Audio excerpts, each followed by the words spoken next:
Hi అండి, నమస్తే. అందరూ ఎలా ఉన్నారు? బాగున్నారా? ఈరోజు మనకి ప్రత్యేకమైన రోజు అండి, అమావాస్య. అమావాస్య అంటేనే లక్ష్మీదేవికి ఎంతో ఇష్టమైన రోజు. ముందుగా మన ఛానల్ అనేది ఎవరైనా ఫస్ట్ టైం వస్తే కనుక లైక్ చేసి సబ్స్క్రైబ్ చేసుకోండి. ముందు ఈరోజు అమావాస్య పూజా విధానం అనేది ఎలా చేయాలో మనం వీడియోలోకి వెళ్ళిపోతాము.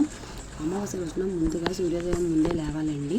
లేచిన తర్వాత అమావాస్య రోజున ఫోటోలు అనేది శుభ్రం చేయకూడదండి, ముందుగా శుభ్రం చేసుకోవాలి. నేను ఈ విధంగా పీఠం పెట్టుకొని విష్ణుమూర్తి లక్ష్మీదేవి ఉండేలాగా ఫోటో అనేది ఉండాలండి. అది నా దగ్గర లేకపోవడం వల్ల విష్ణుమూర్తి స్వరూపుడైన వెంకటేశ్వర స్వామిని లక్ష్మీదేవి సమేతంగా పెట్టానండి.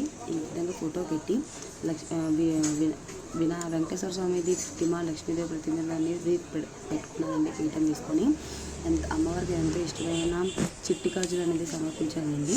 ముందుగా వినాయకుడికి పూజ చేసుకొని నైవేద్యం సమర్పించి ఈ పూజ అనేది ఎటువంటి ఆటంకాలు లేకుండా కలగాలని కోరుకుంటున్నానని చెప్పి వినాయకుడికి పూజ చేసిన తర్వాత మనం పూజ అనేది స్టార్ట్ చేయాలండి.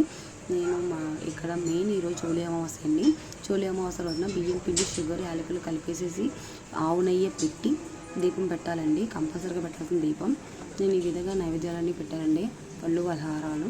అండ్ ఈరోజు అమావాస్య అంటారని లక్ష్మీదేవికి ఎంతో ఇష్టమైన రూపం. సో ఐశ్వర్య దీపం అనేది పెట్టానండి. ఐశ్వర్య దీపం ఈ విధంగా పెట్టాను. ఉప్పు వేసి రెండు ప్రమిదలు పెట్టి పెట్టాను. అండ్ నైవేద్యంగా వచ్చేసేసి కొబ్బరికాయ, అరటిపళ్ళు పెట్టానండి.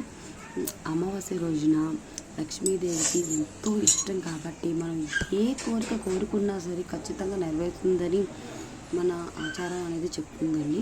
ఈ విధంగా చోళీ అమావాస్య రోజున నేను పూజ చేసుకున్నాను. ఇది మీకు నచ్చుతుందని అనుకుంటున్నాను అండి. అండ్ ఇంకొకటి అండి, నది స్నానం చేస్తే చాలా మంచిదండి. సముద్ర స్నానం చేస్తే ఇంకా మంచిది. ఈరోజు 7 నదులు కలిపి సముద్రంలో కలుస్తాయి కాబట్టి ఈరోజు ప్రత్యేకత అండి. మనకి సముద్రపు స్నానం చేయలేకపోయినా, నది స్నానం చేయలేకపోయినా ఇంటి నుండి ఇలా ఒక గిన్నెలో తీసుకొని పసుపు, కుంకం, అక్షంతలు, తులసి దళం, బెల్లం తీసుకొని నీళ్ళు వేసి చుట్టూరు 3 ప్రదక్షిణలు చేసి దండం పెట్టుకొని ఆ గంగా నదికి దండం పెట్టుకుంటే మనకి చాలా మంచి జరుగుతుందండి. ఈ విధంగా అనేది కంపల్సరీ. ఆ వెంకటేశ్వర స్వామికి చాలా ఇష్టమైనది.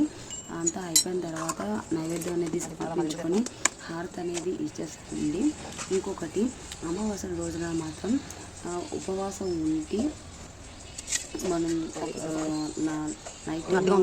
నైట్ టిఫిన్ తింటే చాలా మంచిది. అలా ఉండలేని వాళ్ళు పొద్దున్న ఫ్రూట్స్ తిని ఒక పూట భోజనం చేసిన మంచిది. అలా లేని చూడండి, మీరు పర్వాలేదు, మీరు ముందే భోజనం చేసి నైట్ అనేది లైట్ ఫుడ్ తీసుకున్నా పర్వాలేదండి. ఈ వీడియో మీకు నచ్చుతుంది అని అనుకుంటున్నాను అండి. Like, share, subscribe. Thank you so much.